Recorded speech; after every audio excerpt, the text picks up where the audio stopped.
Côté bandeko batali et Ngom TV bisika nyoso kozwami. Toye na émission na bino Sport 26. Sport 26 ya lelo toye kokutana na association moko boye ebengami Association des maîtres sans frontières. Eza association ya ba maître oyo basangani ya Kinshasa mobimba. Mingi ya kolobeza te bango moko bakopesa la idéologie na bango soki ezali ndenge nini. Maître, bonjour. Bonjour, Néo. Il y a se présenter la bateau à Orlando. Ndaï, Wabino, maître junior, Katakata, Wabino, double maître systématique. Pour l'instant, je suis président provisoire de l'association les sportifs sans frontières. Pourquoi sans frontières? Pourquoi aujourd'hui tout à l'heure? Moi, ce qu'on a été pourquoi sans frontières? Pour Namoni Boza Baïkia, Namoni c'est presque la discipline. On a évité cette initiative. Et pourquoi sans frontières? Voilà, sans frontières parce que il faut constituer cadre locaux pour constituer dans ma sportif, il y a ma discipline et des partout. Pour Bazali na kati ya moko kana Bazali banda ya moko. Yamona lingala drobe Congo ba sportif sans monde. Il y a association sans monde. Et le Congo, ça fait combien de temps il banda? Toi il bandika mikolo. Toi ils alla déjà. Non, ça fait pratiquement deuxième année où tout ça pour Kende.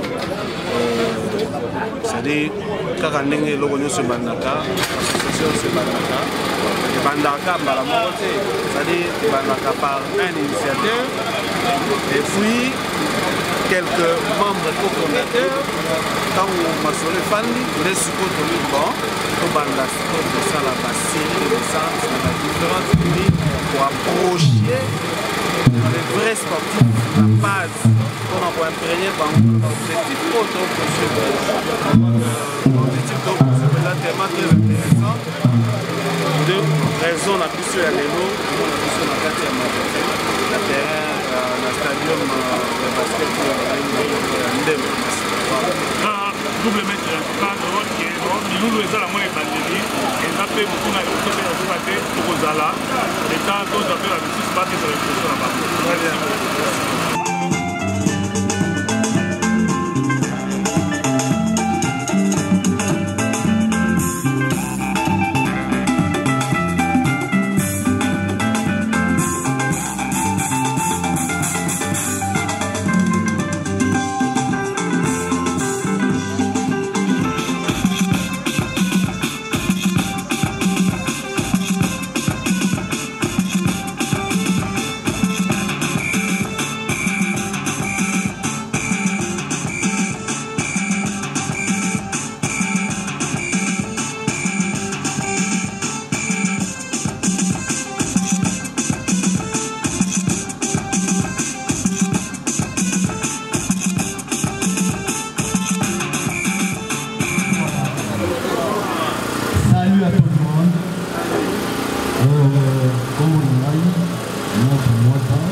Pour le moment, NASA, PG, il y a les sportifs sans frontières, où il y a ASBEL, où il y a la Pokwa. La PC qui sont pour monter.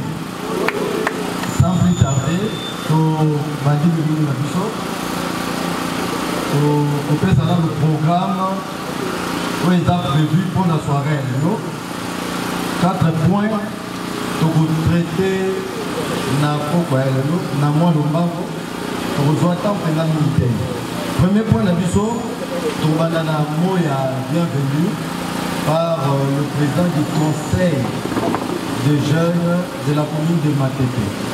Ouazali membre influent na kati ya ASBEL les sportifs sans frontières. Deuxième point, on a exposé. Il y a président provisoire, il y a ASBEL, les sportifs sans frontières. Exposé, il faut consister à détailler les bisous du logo nuance et dans la carte il y a des clients de bisous. Entre autres, objectif pour tout ça pour poursuivre. Troisième point, pour les gars, l'étape qui a adhésion. C'est-à-dire, Asbel, le sportif sans frontières, est regroupé par la discipline l'union. Basketteur, handballeur, joueur à football, karatéka, judoka, boxeur. Donc tout le monde sauf personne. Donc, après exposer, nous on a essayé d'organiser et puis on passé la troisième fois il y a adhésion dont on remplit par qui ici. Et puis le quatrième et dernier point est dans l'installation. Il y a comité, il y a commune, il y a Kisensko, puis il y a commune, il y a Matete. Et puis le comité est dans la provisoire. Jusqu'à là, l'union se trouve dans la provisoire. Jusqu'à ce que tout ça, l'Assemblée générale et élective, après ça, le comité on a et qu'on a installé le comité définitif. Pour le moment, la Soukiwana, la Pessi Maloba, et pas la présidente. Bonjour. Honoré à commune Yamatete, la présidente, merci. Voyez madame la commune Yamatete. Oezali commune sportive, connue par tout le monde, valorisée par tous. Merci d'abord. Sans oublier, merci la présence, il y a chargé à sport et loisirs. Maman Odia Oazali pour représenter beaucoup de merci, soyez le bienvenu. Vous êtes chez vous. Merci. La qualité de l'invitation de Salaï pour les deux communes, moi je m'attendais à ce que les points de l'évaluation. Pour faire Nathalie commune, on a eu plus de 20 associations sportives. Moi, je suis à la sport de combat. Nathalie football. Naïna Matete. Il y a plus de 30 associations sportives. Il y a boxe. 13 associations sportives de judo. Voilà, on va classe Oyo et ça reconnu. Naïna karaté, il y a 6 clubs. Donc, karaté, tous les styles. Naïna lutte, il y a 4 clubs. Il y a basket, il y a 2 équipes. Il y a handball, 2 équipes. Voler de même. Donc, allez-y comprendre. J'ai eu tout la qualité. La discipline est la qualité. La qualité, c'est les gens de l'espace. Donc, il faut tout changer. Il faut déjà de la bataille en place. La mise est bimba. Tout le monde doit passer au cerveau. Nous n'avons pas de cerveau dans tout ça. Donc, il y a la politisation dans le sport. Il y a au monde l'autorité de la Zambia. Donc, on a la représentant légale et à l'anglais, étant d'autorité municipale. Donc, il y a notable tel, député tel, comme nous avons vu ce sport. Pour faire que tu as dit comment on dit, là, il est dans la peine. Alors, nous avons la mission à conseil à Sénat. Énorme. Donc, tout le monde a déjà pour réfléchir. Et nous, peut-être que nous avons tout dans le vélo. Là, c'est bien. Sans plus tarder, nous avons un temps pour à l'État. Bonsoir. Ce qui nous permet de dire que peut-être la détail de la manière vraiment rapide, on ne peut pas la notre.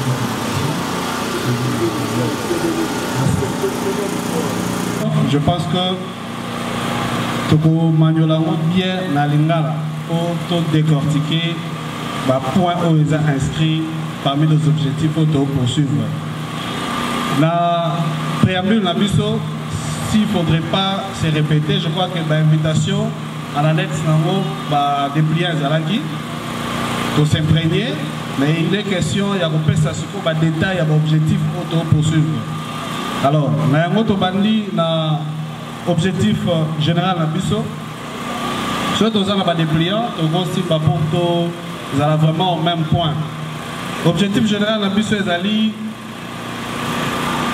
de contribuer au développement social, économique, intellectuel, moral, promouvoir le sport et appuyer les institutions nationales sportives sur tous les plans. Voilà, c'est de manière globale. Le détail dans un objectif spécifique. L'objectif spécifique c'est de favoriser les sportifs en général d'avoir accès à la formation des différents métiers professionnels pour les uns et orienter les autres au renforcement des capacités dans leur domaine de prédilection en vue de garantir leur avenir après la fin de leur carrière sportive. Alors, moi, détail à mon objectif, c'est que Toyebi, grand maître, Toyebi, maître, Toyebi, na baleki, oyo, balandi biso na sima, mingi oyo, bazwa qui chance, il y a que la cité, bami pesa qui plus na sport, sort na bango, Toyebi. Sort na bango, eza peka pour na bango te, mais plus pour la manque, il y a politique sportive, il y a mboka na biso.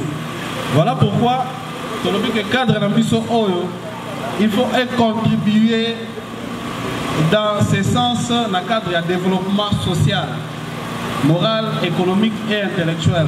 Alors comment contribuer dans le point oyo? Tozui engagement, biso aspect des sportifs sans frontières, autres constitué à biso ce pas de Pandi. Il n'y a qu'une fois ton côté vraiment en fonction, c'est-à-dire après sortie officielle dans biso, sur base de la ressources financières dans biso, d'une part, vous avez d'abord des ressources naturelles, c'est-à-dire la cotisation, et puis avantage à différents partenaires. Pour qu'on soit en contact avec différentes institutions de formation de métiers professionnels, pour même après carrière sportive na bango, ni ça les alaki milité parce que basé on maîtriser le domaine de société à vie en dehors du sport. C'est-à-dire les approcher dans les différents centres pour permettre bango baye ko la misala au lobby et pour qui peut relayer continuité à vie sociale na bango sur base ya initiative oyo. Alors c'est pourquoi déjà nous avons un contact dans l'institution du Koso babel INPP et certaines institutions privées. Alors, tous nos relations aussi, si on a tourné dans il y a minimum 12 communes sur les 24. Tout ça, les sorties officielles, tout entamer le processus, soit là, il y a recrutement, il y a des négociations, soit renforcer la capacité dans la misala ou basala déjà, soit bailler pour la continuité. Voilà, donc le premier objectif, c'est voilà. Deuxième objectif est de contribuer, de constituer un cadre d'assistance sociale des sportifs en vue d'assurer leur prise en charge à des moments difficiles et des réjouissances. Alors, et là, le président Mouata tout à l'heure, Tomi Pesaki Mingi na attente, il y a un soutien, il y a un individu malveillant, c'est-à-dire les politiciens qui sont à cause de la besoin de plus à promettre pour ne pas réaliser. On va utiliser biso, en avant-plan et même à l'arrière-plan, on va dans la catégorie, on va avoir une opportunité parce que les sportifs dans le quartier, dans le leader d'opinion. On va utiliser biso et ensuite, en fin de compte, on est bénéficié de rien. Et vous allez ceux qui mettent mon coach Morabelli, Tonani, il faut qu'on bango parce qu'il faut pas sur la puissance d'avoir 1000 francs, 2000 francs, alors que nous constituons une force sur base de la solidarité, sur base de l'engagement dans l'association. On peut se prendre en charge dans un moment difficile, par exemple le cas malade, par exemple le cas blessé, ainsi de suite. Le cas malade, tu pensais déjà avec des amis sportifs, médecins, au bazar déjà dans sans frontières. On peut cette opportunité à s'abonner dans différents hôpitaux où ils ont quand même référentiel de façon que dans la cotisation déjà on peut souscrire dans l'abonnement sportif à Beli. Il sera à cet hôpital, soit actif, dans un ordre de la cotisation. Il soit dit que le pas au besoin de souscrire là qui c'est à ce moment-là que tu sollicité par partenaire, mais cette fois-là pas des individus. Partenaire na biso ya liboso ezali ministère national ya sport oyo azali outillé na ba moyens nyonso ya ko accompagner les sportifs parce que ministère doit exister, ministre doit exister parce qu'il y a les sportifs.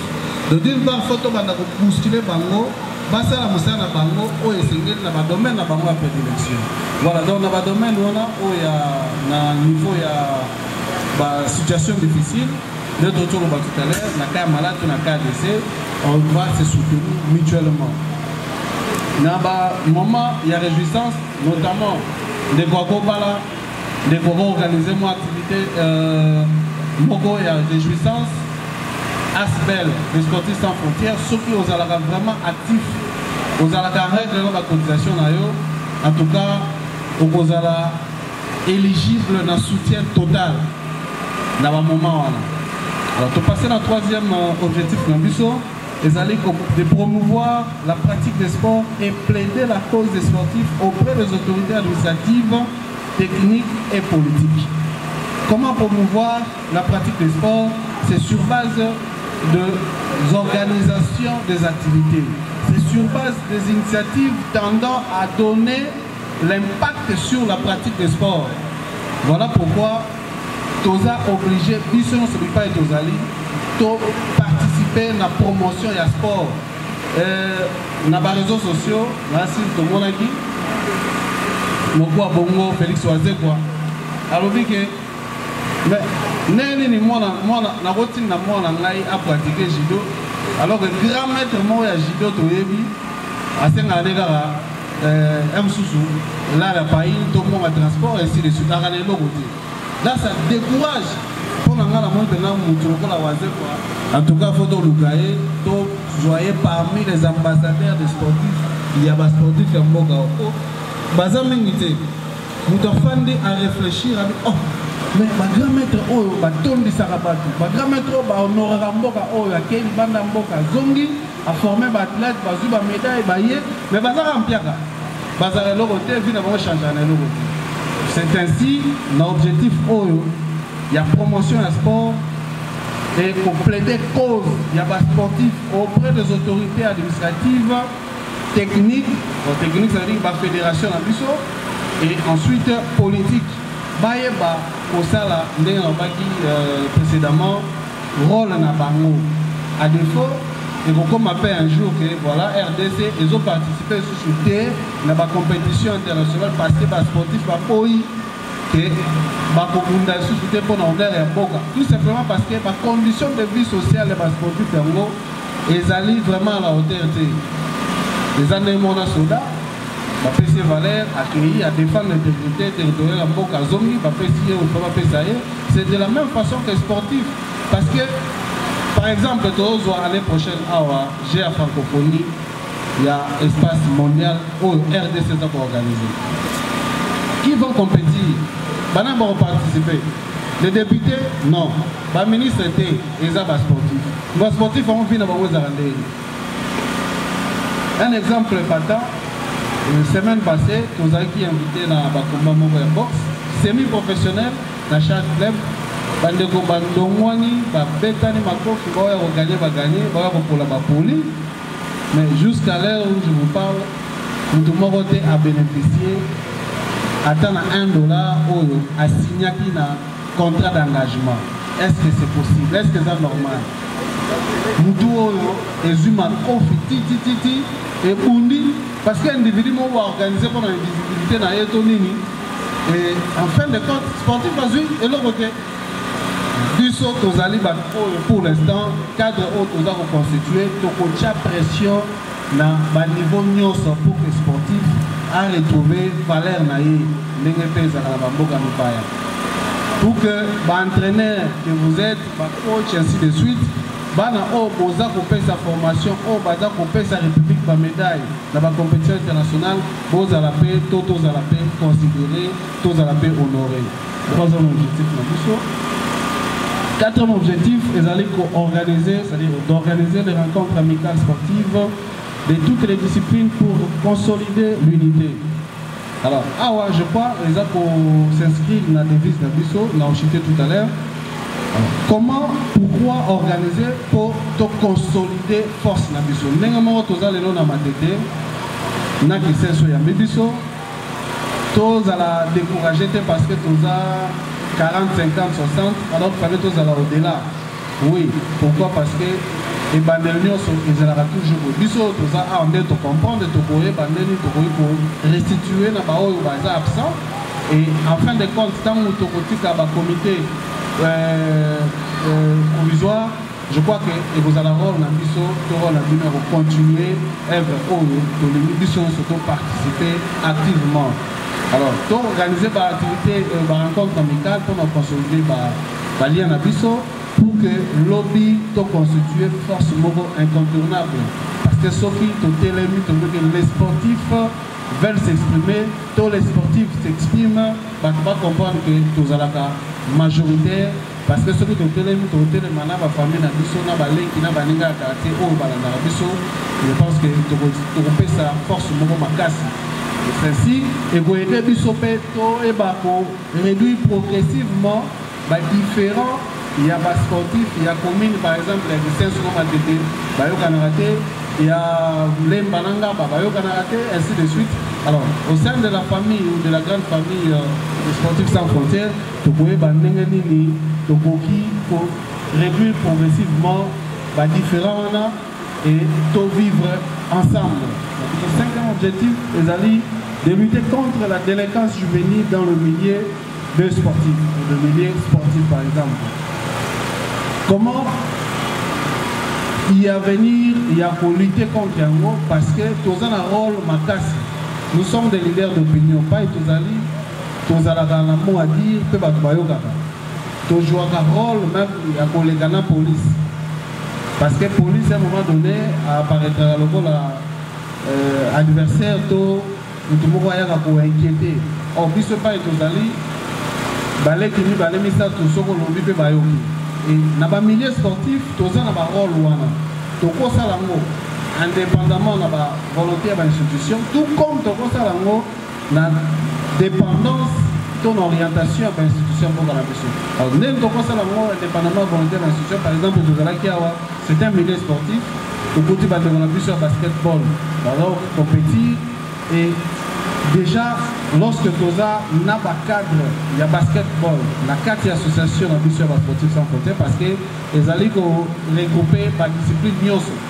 Tina Batou la natation et à maï. Donc, toutes les disciplines confondues. Dès lors que Toza va de la mission basketball au sein de l'association, il y a différents échanges, il y a différents ateliers qui sont organisés et pour permettre de partager la stratégie, de partager la maille de comment gérer et contenir ma réaction fâcheuse et ça pour impliquer à mal la pratique de sport dans le milieu sportif. La même chose, nous avons dit que nous avons la dépendance de l'autorité à Moka pour l'objectif général que nous avons appuyé l'institution nationale sportive sur tous les plans. Par exemple, nous avons un stade de Martyrs, par exemple, nous avons un stade municipal et consort, puisque l'objectif à ce qu'on a chuté, et nous avons à mesure même de contribuer pour soutenir les services de sécurisation, il y a milieu sportif et même les événements sportifs. L'initiative de l'émotion est allée que pour votre information, pour ne pas éviter, on avait écrit au ministre national de l'Intérieur et de la Sécurité de pouvoir nous doter des experts en maintien de l'ordre public pour que, sur les sportifs, surtout des arts martiaux, c'est vrai, maintien en ordre public, les arts miscrétés, tout le monde a la chose pour ça, la policier va ça la miscrété, il exploitera pas une double, mais à un moment donné, il va calmer une situation. Or, puis on a la diplomatie de Garalango, la formation, au sein de la ministre de l'Intérieur, a doté plus on a expert en maintien de l'ordre public, et pour permettre plus de contribuer. Pour participer à la sécurisation, dans le milieu sportif et dans l'événement sportif.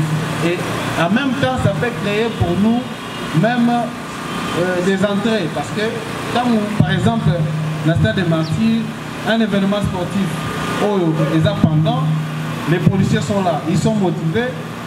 Les éléments, il y a pas sportif sans frontières, par aux motivés, je crois, si pas au même pied que les autres. Mais on va quand même considérer et ce serait pour nous aussi une ressource. Et par exemple, sans sportif ou formation en matière de République, les amis qui iront et constituer le rôle à moi revenu par la bango et peut-être moins rétribution et une association et soumis à ma souci. Alors c'est de la même façon, car le même objectif, voilà. Donc comme le président national, il y a Croix-Rouge. Il était favorable, tout ce qui est formation. Il y a sécurisme. Tu peux cet exemple, Kaka, tout à l'heure, match Betami, il y a basketball et Stili. C'est vrai, gloire à Dieu, aucun incident, mais s'il y avait incident, les premiers points de secours avant mon temps qu'un hôpital, qui allait le faire? Vous doutez. Tous les clèves, vertige, les yeux, l'échauffement et ma casse. Quelle position il faut avoir pour que vous soyez détendu? Pour éviter. C'est-à-dire qu'il y a différents exemples dans le domaine sanitaire, dans le cadre du sécurisme. Comme le président national approche, le président national répond favorablement, je crois, $1,500. Dans l'organisation, mais pour ma biso, à ce pays l'initiative a vu chercher seulement $500 pour obtenir un expert va former. Et dans le cadre de la formation, c'est de la même façon, nous devons contribuer à la sécurité, nous devons contribuer à le sécurisme et ça peut faire en sorte que et constituer sur moi revenu, c'est-à-dire ceux qui, par exemple, fédération à JB ont organisé, mais tout le monde aura soigné, peu importe, ainsi de suite.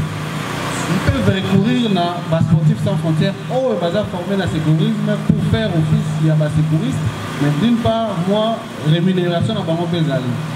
Alors, les idées sont nombreuses, nous avons besoin de mécanicien tout, ou il faut ça que et donc on a plus sur eux parce qu'ils ont monté, ils ont plus sur nous pour les associations, n'ayez pas de quoi lobby. Tant que vous avez des ambitions sur décider.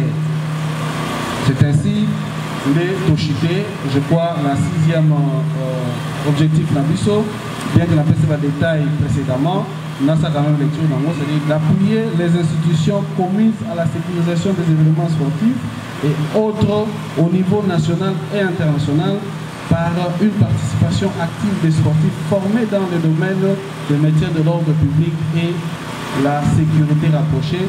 Moi, l'initiative du Choulouké, Zangaki n'a pas bâti ça. L'équipe nationale a Bisso, top équipe nationale et Dimaka. Il y a Souka, on a invité le Boubatis à Sobazali, pour accompagner. En dehors, il y a Asber, la sportive sans frontières, pour accompagner l'équipe nationale à Cameroun. Il fallait pas mon. C'est-à-dire qui frappe, il y a des gars. C'est ainsi, Bisso, on dit que sur le plan international, nous pouvons aussi contribuer. En partenariat avec le ministère des tutelles ou le ministère de Bisso, pour faire en sorte que tout imposer la valeur de Bisso, tout à vraiment sérieux et organisé pour que le ministère, toutes les différentes fédérations, n'a qu'à sortir sur le plan international. Et l'équipe de Bisso, tout va représenter Bisso, base à la caméra couverte, dans moi, sécurité, moko, il y a les bossos, en dehors, il y a sécurité, où l'État est disponibilisé. Au Cameroun, nous avons sécurisé, mais pas bête quand même. Or, nous allons approcher les institutions pour présenter disponibilité dans le Bisso. En cas de mouvement quelconque, aux renforcement de la sécurité, ils peuvent viser chez nous sur base de la formation de besoin pour que tu accompagnes, tu contribuer quand ça fait dans le domaine où il y a la sécurisation. Pour nous, c'est aussi un complément à la cadre de développement. Voilà, donc pour citer, devise d'un Bisso et Zalibongo, solidarité, respect, sacrifice et développement. Pourquoi solidarité? On a un objectif spécifique pour le Bango, pour tous ensemble, pour constituer force, pour tous ensemble, pour tout le changement. Pour le changement, et où tu as capable de Bisso, tu as ce changement. Pourquoi respect? Parce que tu as un bakoulou, tu as un grand maître, tu as un grand coach, tu as un champion, tu as un bakoulou, tu es belé. Pour ne citer que cela, tout ce qui est respect. Pour ceux qui respect et régner dans le cadre de Bisso, il y a un monde où tout ça vraiment organisé. Ceux qui respectent et régner, vous allez un peu compliqué. Tant que tu perds de Siko, et vous allez bénéfique pour la Bisso de l'objet. Tant que tu perds de Siko, tu vas exploiter, vous allez bénéfique pour la Bisso en respectant le principe sacrifice, parce que déjà c'est un sacrifice, tu sacrifies dans la Bisso, tu dois se sacrifier pour l'existence. Et de la même façon, tu continues à se sacrifier pour que lobby, parmi les meilleurs, je crois que tu as même les incontournables. Développement, je crois, les détails, il y a objectif spécifique dans Bisso, et à mon nez, et ça dit que tout constituer, tout maintenir le concept de développement dans la devise dans Bisso. Pour nous comme membre, ezali kaka remplissage volontaire, il y a ma fiche d'adhésion où je vous présenter tout à l'heure. Une fois rempli, signé, directement vous devenez membre d'office. Nous avons 3 catégories, il y a des membres. Les membres sportifs, ce sont des membres actifs, ceux qui vont adhérer. Les membres sympathisants, ils ont des passionnés à sport, ou à sport. Ils ont un pratiquant permanent, mais à ligne sport, à soutenir les sportifs, nous avons besoin de bango et place de bango, ils ont parmi nous. Il y a des membres sympathisants et les membres d'honneur, ils arrivent à l'école tout le temps, nous avons besoin de bango, nous avons besoin de moins 10 francs, nous avons besoin de et pas de bango. Alors, siège social dans le provisoire, ils allaient dans la commune de voilà, parce que les canisi, il y a association, et vous n'avez pas les commandes, sur la zone à tout le monde a comme on a maître qui voit sur la route de l'élément. Voilà, et voilà, les canisi, vous n'avez pas to fandi, to sangani, to sangisi maele, mais tu es pour ça la keloko oyo, to lisanga oyo existé. Voilà un peu, dans mon poussé, tout ce qui a pour exposer dans biso, ce qui est question Ali. En tout cas, n'hésitez pas à poser questions, pour répondre rapidement, pour me taper, pour se disposer, pour battre la occupation dans biso. Merci, mon besoin de pas à secrétaire général, maître moi. Merci beaucoup, Président. Souhaite au Kyobe de Maboko. Nassir a sali exposé. Na exposé d'ailleurs, je ne pense pas que Tozan a éclaircissement net. Pour Moutouazan à niveau d'ailleurs à Zula Ramakam. Ah ouais, Tommy considéré le coup là. N'habite, n'habite bien à Zoba ou Béni. Donc, question tout au Yosan a Moutou. Quelle que soit nature ou bien dengue Yozomon et l'ango, au qui vous posez pour ensemble tout mes cacozois l'éclaircissement. Donc, vous passez à l'étape, il y a question et réponse. Nangala Lubaboni, pour Nanga particulièrement, c'était l'initiative au bout.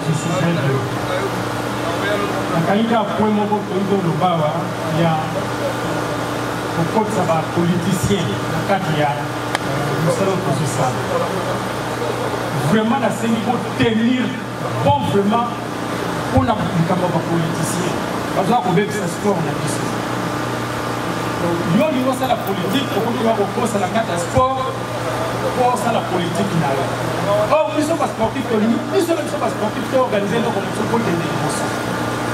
Donc c'est très important, sans obtenir bon les cigares et vous marchez, sans vous continuer à produire la carte. Voilà la préoccupation dans l'aéroport. Moi, je vais quitter dans ma poche dans le biseau. Il y a un peu de Olympia. Tu vois un coach à Bilongi. Pour un coach à Bisso. Mais tu comprends que dans 1000 francs dans le biseau, on peut faire plus qu'au bain quand on fait ça. Ceux qui ont toujours conscience. Et là, on soucie conscience. Ceux qui n'athlètent, chaque athlète, ne plus que 1000 francs. Imaginez. Tu as une série de questions. Tu as plus d'encouragement. Donc, quand tu es mon pas en carte, tu vas être passé dans une action. Moi, étant un bandeko, Bobo, pas même pas 20. Parce que dans la cape à Jos. Coach à Jos, na FT sur Boyebi, ma colonial sur Mikou Alibanda. À 2 reprises, la Ketala. Ma vidéo est allée. Quand tu es dans un groupe, tu vois qu'elle a mis ma vidéo. Dès que tu es dans le talent. Voilà la première activité de la Bissau. Deuxième action, c'est la présentation, il y a ceinture, il y a symbolique. Tu vois qu'il y a un partenaire Mogo, après ça, il y a enveloppe Mogo, moyen total des actes. Mais ça est belé. Et puis vous avez politicien. S'il vous plaît, vous avez politicien. Il y a un équipement, surveille, équipement d'entraînement. Il y a tellement de écoutez-moi, ma discipline, nous sommes moyens de bilogo, les alaïtés. Troisième action de la Bissau, pour enterrer une fille joueuse abetaka na FC Amani na Bumbu tokendaka koenterre fille wana. Et puis quatrième activité na biso ezalaki famille sportive ya Ngiringiri baorganisaka carnaval moko ya bakomba ya badiscipline tout. Alors bakomelaka les sportifs sans frontières tokendaka koassiste bao na matériel na bamoyens financiers. Donc badiscipline nyonso ezalaka présente. Donc tokendaka plus na baaction nalingaki na épingle moke eloko wana. De même d'être aux abos en contact, si vous avez un championnat, un tournoi, informez-nous. Tokoya, Tokokato s'organiser. Mais quand on a un centre, on a merci beaucoup pour la parole. Je me présente d'abord. Comme on a maître Maki Komi, on a senti qu'on a beaucoup de champion à boxe. Il y a un deuxième mot. Il y a un sanctuaire et l'eau de rien lobby. Na beti pena c'était le logo il y a politisation, il y a domaine sportif. Et comme il y a biso na famille. Au moins na moyena quand on a mettre mozal des athées au bout ya na X, ce que ba moni na compris. Mais au bord où on a pena ba vieux, ba doyen, pour mettre la mo pena c'était politisation na domaine sport to logo là. En tout cas et bomi biso famille. Au moins na pena pire on se voit au Samana et pour éduquer les moninga pour les vider. Donc, bon, on met la coloration apolitique. Donc, éthique à la bonne, c'est la bonne. Merci, je vous remercie. Par rapport à la préoccupation à champion Maki Komena, coach Roger. En tout cas, ils sont très capital. Très capital parce que ceux qui sont mékikaka, qu'on a résistant, il y a des flatteries, il y a des politiciens. Et ça, la biso makasi. Les politiciens comprennent que biso tokana ba conflité. Maître Mozane, na pesi ka exemple na pour champion pesi exemple na ye. Visibilité za la côté moko boy. Ngana kana visibilité na côté. Il faut ba politiciens ba comprendre que ngana ye toza corps moko. Ndenge moko champion coach Roger ainsi de suite. Ça toza corps moko. Cap bicho aliwana.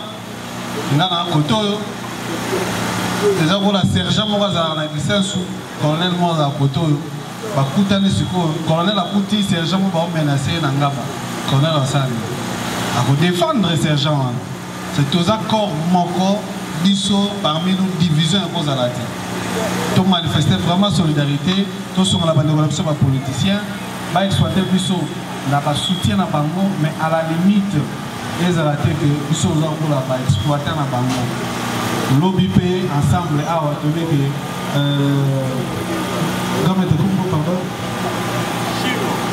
que grand maître chinois a tué les balles à ma tête. Et tout ça, tous les sportifs avec ça, tu y pour soutenir. Parce que tu as besoin de vrais sportifs. Oh, on va colomber la plus sur différentes institutions pour que tu sentes un changement. Pour aller dans le niveau, parce que total est là dans différentes fédérations, nous avons un judo, fédération gérée par des gens, la volonté à la politicien. Alors que les techniciens, on a gérer la fédération. Nous avons encore la discipline de sous. Donc, il faut ça vraiment, il faut tout chasser politisation dans le milieu, dans le domaine sportif. Pour nous, merci.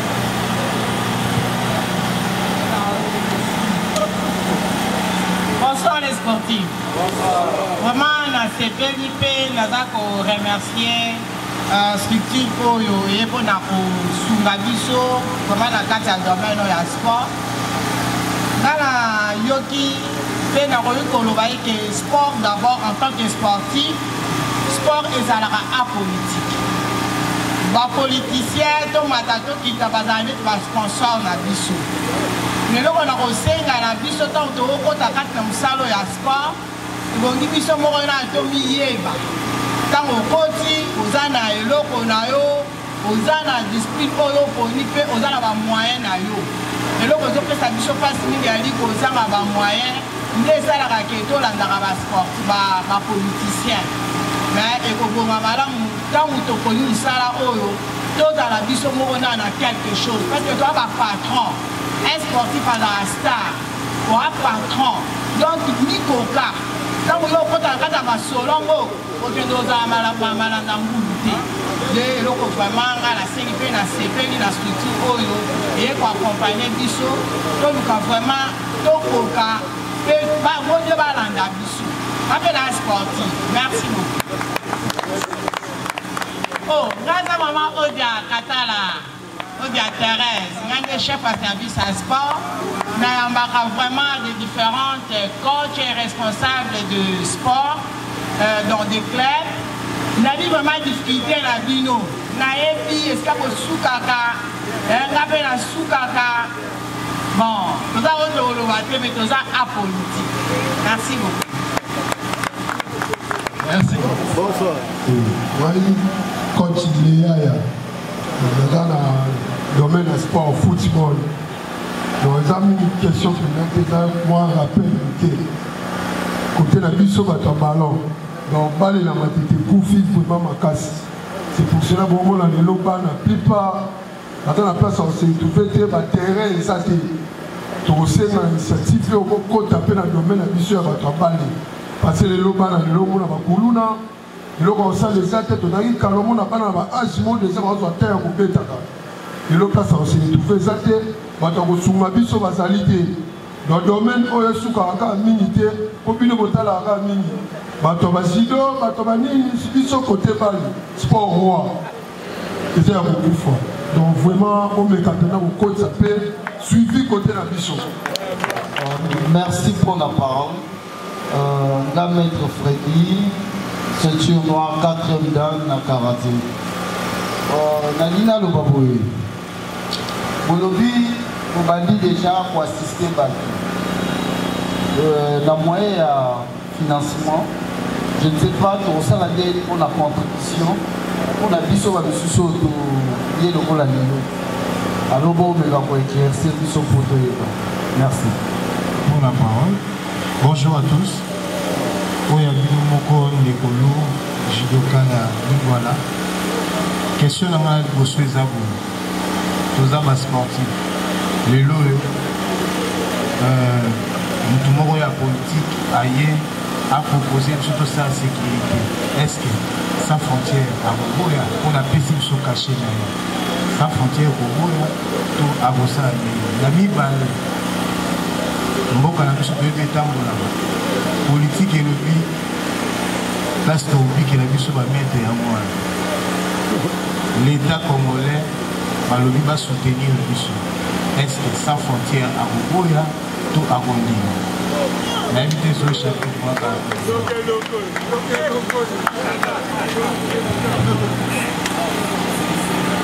Merci beaucoup. Ma question est pour la maison ma casse c'était les années ma question au lié pour bakisa en plus la cadre et comportement la biso donc ça juste pour éclairer moi mon question à l'ebosso oui parce que ceux qui baléti officiellement la sans frontières il y a un bureau national il y a une coordination nationale il y a la coordination provinciale. Coordination provinciale, il y a importance, il y a invitation là, et puis, ni sans frontières ont bénéficié. C'est pour ne pas monopoliser le domaine, parce que nous souffrons à vos années sans frontières, à qui on a la sécurité, mais ce qui, à mon avis, il y a un respect, il y a sans frontières, il y a un comité communal, il y a sans frontières, il y a un exposer préoccupation le comité royambaye et faire des conditions pour que l'IA se retrouve dans la sécurité et ce cas peut-être permanent comité qui sont intègres, qui sont sérieux dans différents comportements la plus ainsi de suite. Donc on a parce que vous avez la ressource financière dans mais ce que vous avez les sportifs ont l'argent dans la campagne. Quand on vit en 2006, 2011, 2018, parce que les bisous et comme on ainsi de suite. Alors, tout est orienté vers les comités communaux, il y a sans frontières où ils ont géré. Deuxième préoccupation, oui, c'est normal. Parce que Tolobi que Bisso a un partenaire officiel dans Bisso, c'est l'État congolais représenté par son ministère de tutelle. Le ministère a existé pour les sportifs bazali. Pour sécurité, il existait. Dans le bilan tout à l'heure, un jour, ton enfant d'appel te croisé, bon, plus question de nos participations à la compétition internationale. Tu as soutenu pour ma condition de vie sociale dans Bisso, ils ont respecté. Tu as parce que les entraîneurs dans Bisso ont honoré et même les athlètes donc ils ont récompensé. C'est-à-dire, tout ça, pour nous manifester, mais contextuellement, ce n'est pas l'État congolais. Donc l'État congolais est un partenaire principal dans Bisso, a une obligation de soutenir Bisso. Donc, on soutient l'État congolais dans le niveau Nyoso, où il y a un avantage dans Bisso. Merci beaucoup pour la parole. On va se mettre à ma vision, on a un représentant à Judo Club 7 en France. Président, vous menez Bisso Mwamba ou Mouké. On va s'en signer. Vous allez voir la manga. Vous pensez que vous avez un monument, vous avez un Mouké. Et comme il y a un politicien, il y a parce que alors, oui, c'est sûr qu'il y a un champion qui waka. Alors, champion qui waka, il faut aller ça, parce que, attends, voilà, mon coco li amanga na minute. Idée wana, ni ya moni na milieu sportif, ni ya moni, parce que kundoli eloko moko etele na biso ba kungola ya ngote, grand maître alokia, wa to. Donc c'est un mot très important. Alors, chaque fois que vous voyez que le président doit répondre à Bisso, il faut répondre à Bisso. Idée wana, et puis nini, namakanis nini, olala ki oloti, ou bien zalaki nini seto. Vraiment, vous devez répondre à la question dans le mot. Merci beaucoup.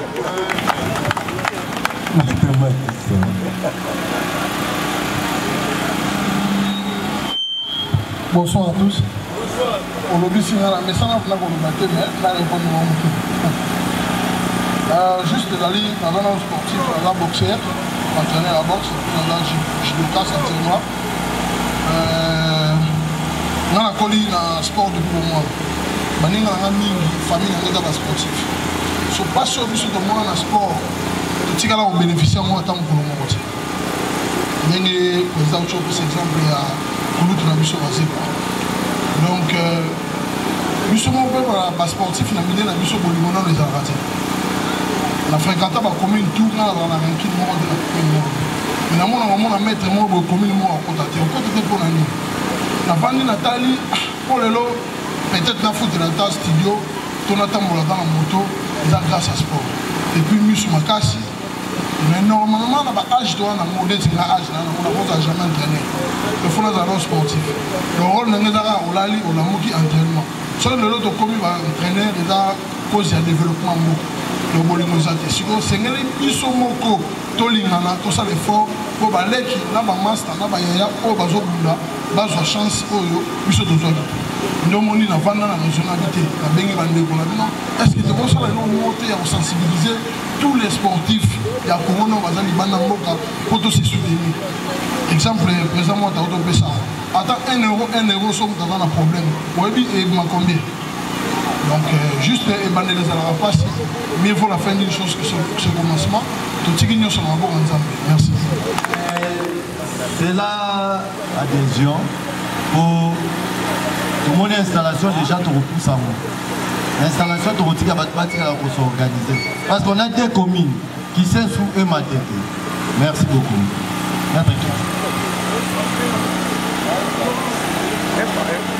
Symboliquement, qui te souffle là? Champion.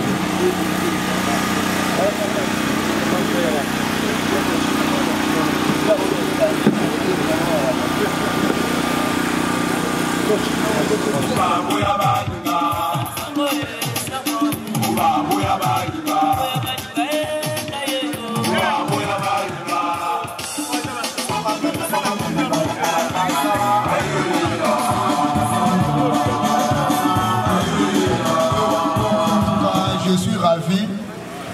Naza Benin a bossé dans la situation où reporter 1 plus T, mais reporter 8 plus. En tout cas, nous tambola pour les logos et longa. En tout cas, je vous remercie. On est en guerre avec cette association. La commune de Matete, un représentant pour la commune de Matete. La coach, nous vous remettons cette copie des statuts qui régit notre association, l'aspect dénommé les Sportifs sans frontières. Nous comptons sur votre engagement à ce que la charge que vous recevez aujourd'hui au nom et pour le compte des sportifs de Matete, provisoirement, vous allez vous organiser pour nous présenter un comité provisoire qui sera adopté par le bureau national.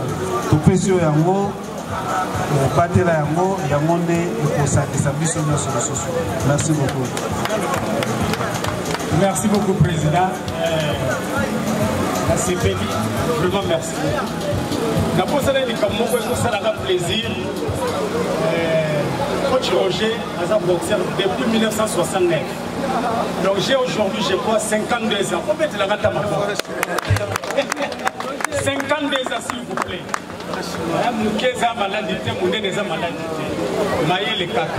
Vraiment, ça va très bien vraiment se passer. Et c'est un ingénieur technicien électricien. Voilà, merci. Nous avons dit Samaloba, et pas il y a représentant, il y a Kolo Mabele. Après, Mingi Tobengi, Maman Odia, Aya pour Alobali Lubasuka, avant Tokata. S'il vous plaît, Toteni Bagagno Parallèle. Représentant Mokunza Aloba.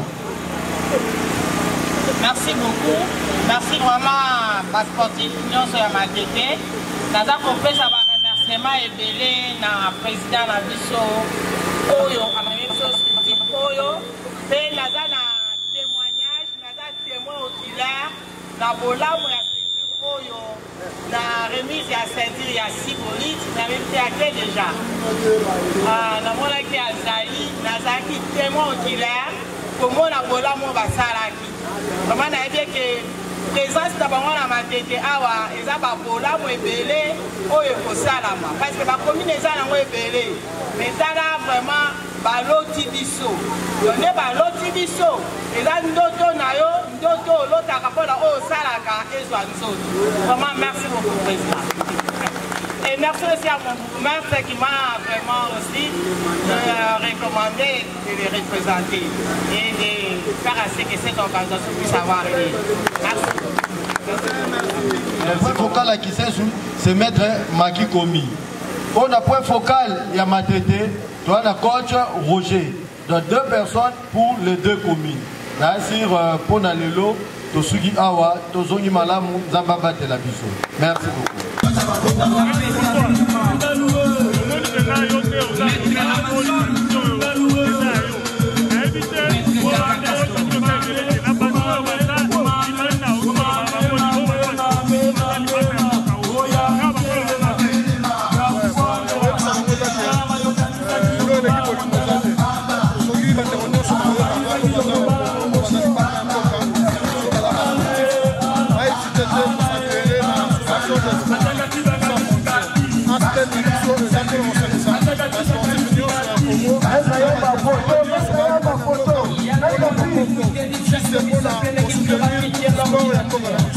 L'association OESA a monté, c'est-à-dire qu'il y a plus de millions à Congolais dans le bas sportif.